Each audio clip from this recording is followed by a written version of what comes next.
কদর যেন মিস না হয়।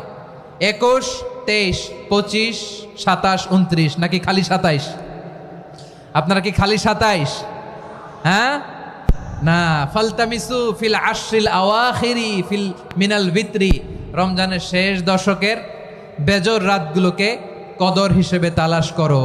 আল্লাহর হাবিব সাল্লাল্লাহু আলাইহি ওয়াসাল্লাম শেষ 10 দিন টানা ইবাদত করতেন, টানা ইবাদত।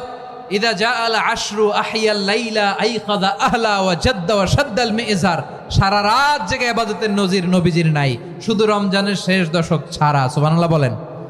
নিজেও ঘুমাতেন না, ফাতেমা রাদিয়াল্লাহু তাআলা আনহু, আলী রাদিয়াল্লাহু তাআলা আনহু কাউকে ঘুমাতে দিতেন না, সবাইকে জাগিয়ে তুলতেন। আমরা সারা রাত জেগে ইবাদত করব, রাজি আছেন তো? সব কাজ পেছনে ফেলে, সব ব্যস্ততাকে পেছনে ফেলে ইবাদতের জন্য আমরা প্রস্তুত থাকবো কদরের রাতে। কোনোভাবে কদর যেন আমাদের মিস না হয়, ইনশাআল্লাহ বলেন তো সবাই।